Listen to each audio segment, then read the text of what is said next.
ദൈവ തിരുനാമത്തിന് മഹത്വമുണ്ടാകട്ടെ. നല്ല വചനം പേജിലൂടെ നാം പഠിച്ചുകൊണ്ടിരിക്കുന്ന അടിസ്ഥാന വേദോപദേശങ്ങൾ എന്ന പഠന പരമ്പരയുടെ 16ാമത്തെ എപ്പിസോഡിലേക്ക് എല്ലാ മാന്യ ശ്രോതാക്കൾക്കും സ്വാഗതം.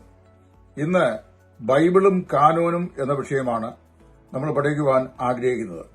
എന്താണ് കാനോൻ എന്ന വാക്കിന്റെ അർത്ഥം? കാനോൻ എന്ന വാക്കിന് അളവുകോൽ ആണ് അതിന്റെ ശരിയായ അർത്ഥം. ഗ്രീക്ക് ഭാഷയിൽ കാനോൻ എന്നതിന് റീഡ് എന്ന് പറയുന്ന അർത്ഥമുള്ള ഒരു പദമാണ് ഉപയോഗിച്ചിരിക്കുന്നത്. ആ പദത്തിന് ഹെബ്രായ ഭാഷയിൽ ഗാനെ എന്നും ഗ്രീക്കിൽ റീഡ് അഥവാ കാനോൻ എന്ന് നമ്മൾ വായിക്കുന്നു. ഏതെങ്കിലും ഒരു വസ്തുവിനെ അല്ലെങ്കിൽ ഒരു സാധനത്തെ അളക്കുവാൻ ഉപയോഗിച്ചിരുന്ന ഒരു അളവുകോൽ, അതിനെയാണ് വാസ്തവത്തിൽ റീഡ് എന്ന വാക്കുകൊണ്ട് അർത്ഥമാക്കിയിരുന്നത്.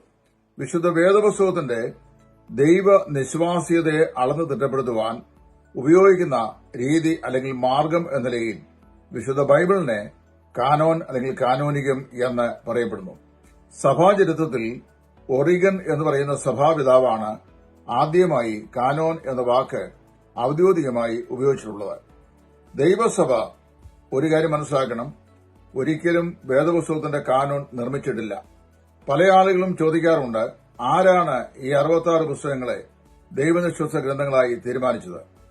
ആരാണ് ഇത് മാത്രം ആണ് ദൈവനിശ്വാസ ഗ്രന്ഥങ്ങളായി തീരുമാനിച്ചത് എന്നൊക്കെയുള്ള ചോദ്യം ചോദിക്കാറുണ്ട്. സഭ ഒരിക്കലും ബൈബിളിന്റെ കാനോൻ നിർണയിച്ചിട്ടില്ല. മറിച്ച് അതാത് സമയത്ത് ദൈവനിശ്വസ്തയോടുകൂടെ സർക്കുലേറ്റ് ചെയ്യപ്പെട്ട പുസ്തകങ്ങളെ അവ ദൈവവചനമായി സഭ സ്വീകരിക്കുക മാത്രമാണ് ചെയ്തത്. വിശുദ്ധ വേദപുസ്തകത്തിലെ പുസ്തകങ്ങളെ എപ്രകാരമാണ് അത് കാനോനികമാണോ, അതായത് ദൈവവിശ്വാസി ഗ്രന്ഥമാണോ എന്ന് നമുക്ക് മനസ്സിലാക്കുവാൻ കഴിയുക എന്നതിലേക്ക് ചില ടെസ്റ്റുകൾ അല്ലെങ്കിൽ ചില പരിശോധനാ മാർഗങ്ങളുണ്ട്. അതിൽ 5 മാർഗങ്ങളാണുള്ളത്. ഈ 5 മാർഗങ്ങൾ വളരെ പരിമിതമായ വാക്കുകളിൽ ഞാൻ സൂചിപ്പിക്കുവാൻ ആഗ്രഹിക്കുന്നു. ഈ ഗൈഡിംഗ് പ്രിൻസിപ്പിൾസ്, അതായത് വേദപുസ്തകത്തിലെ പുസ്തകങ്ങൾ ദൈവനിശ്വാസികമായ ഗ്രന്ഥങ്ങളാണ് അല്ലയോ എന്നതിലേക്ക് തിരിച്ചറിയാനുള്ള ഈ 5 ഗൈഡിംഗ് പ്രിൻസിപ്പിൾസ് അടിസ്ഥാനപരമായ 5 കാര്യങ്ങളാണ്. അതുകൊണ്ട് ഞാൻ ജെസ്ലർ എന്ന് പറയുന്ന ദേവദാസൻ ഈ 5 പ്രിൻസിപ്പിൾ അദ്ദേഹത്തിന്റെ പുസ്തകത്തിൽ എഴുതിയിട്ടുള്ളത് ഞാൻ ഈ ബന്ധത്തിൽ ഓർപ്പിക്കാൻ ആഗ്രഹിക്കുന്നു. ബൈബിളിലെ ഏതെങ്കിലും ഒരു പുസ്തകം നമ്മൾ എടുത്ത് വായിക്കുമ്പോൾ അത് ദൈവനിശ്വസ്തമായ ഗ്രന്ഥമാണോ അല്ലയോ എന്ന് തീരുമാനിക്കുവാൻ ആണ് ഈ പറയപ്പെട്ട ഈ 5 ഗൈഡിംഗ് പ്രിൻസിപ്പിൾസ് നമ്മെ സഹായിക്കുന്നത്. 1, ഈസ് ഇറ്റ് അതോറിറ്റേറ്റീവ്? ആ പുസ്തകം ആധികാരികത ഉള്ളതാണ്. ബൈബിളിലെ ഉൽപ്പത്തി മുതൽ വെളിപ്പാടുള്ള പുസ്തകങ്ങൾ എടുത്ത് നോക്കുമ്പോൾ ആ പുസ്തകം ആധികാരികമാണോ എന്നുള്ളതാണ് ചോദിക്കുന്നത്. എന്ന് പറഞ്ഞാൽ, did it come from the hand of God?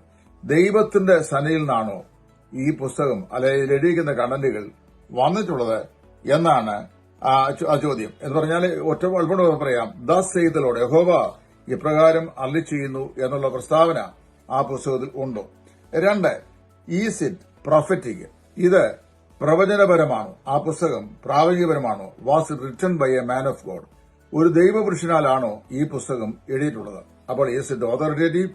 അത് ആധികാരികമാണോ? 2, ഈസ് ഇറ്റ് പ്രൊഫറ്റിക്? അത് പ്രവചനപരമാണോ? ഒരു ദൈവപുരുഷനാലാണോ അത് എഴുതിയിരിക്കുന്നത്? 3ാമത്തെ ചോദ്യം, ഈസ് ഇറ്റ് ഓതന്റിക്? ഇത് വാസ്തവത്തില് വിശ്വാസയോഗ്യമാണോ എന്നുള്ളതാണ്. ഇത് വിശ്വാസപ്രദമാണോ? വിശുദ്ധ ബൈബിളിനെ എങ്ങനെ നമുക്ക് വിശ്വസിക്കാൻ സാധിക്കും? Is it credible? അത് നമുക്ക് വിശ്വാസയോഗ്യമായ ഒരു ഗ്രന്ഥമാണ്. അപ്പൊ ഈസ് ഇറ്റ് ഓതന്റിക്? ആധികാരികമാണോ? Is it prophetic? പ്രവചനപരമാണോ? അതായത് ഒരു ദൈവപുരുഷനാണോ എഴുതപ്പെട്ടിരിക്കുന്നത്? 3, is it authentic?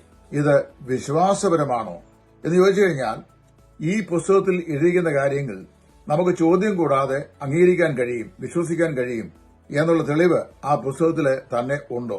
4, is it dynamic? ഇത് പരിവർത്തനാത്മകമാണോ എന്ന് പറഞ്ഞു കഴിഞ്ഞാൽ ഈ വചനം വായിക്കുകയോ കേൾക്കുകയോ കേൾപ്പിക്കപ്പെടുകയോ ചെയ്യുന്ന ആളുകളുടെ ജീവിതത്തില് അടിസ്ഥാനപരമായ ഏതെങ്കിലും രൂപാന്തരം അല്ലെങ്കിൽ പരിവർത്തനം ഉണ്ടാകാറുണ്ടോ? ഉദാഹരണം പറഞ്ഞു കഴിഞ്ഞാൽ, പത്രോസ് പെന്തക്കോസ്തിനാളിൽ പ്രസംഗിക്കുകയാണ്, നിങ്ങൾ ക്രൂശിച്ചു വന്ന ഈ യേശുവിനെ ദൈവം മരിച്ചവരുടെ ഇടയിൽ നിന്ന് ഉയർത്തെഴുന്നേൽപ്പിച്ചു, അതിന് ഞങ്ങൾ സാക്ഷികളാകുന്നു. ഈ വചനങ്ങളെ അവർ സംസാരിക്കുമ്പോൾ അവരുടെ ഹൃദയത്തിൽ കുത്തുകൊണ്ടു എന്നാ വായിക്കുന്നു. ഞങ്ങൾ എന്ത് ചെയ്യണം എന്ന് പത്രോസിനോടും അപ്പോസ്തലന്മാരോടും അവർ ചോദിച്ചു. നിങ്ങൾ ഓരോരുത്തരും എന്ത് ചെയ്യുക?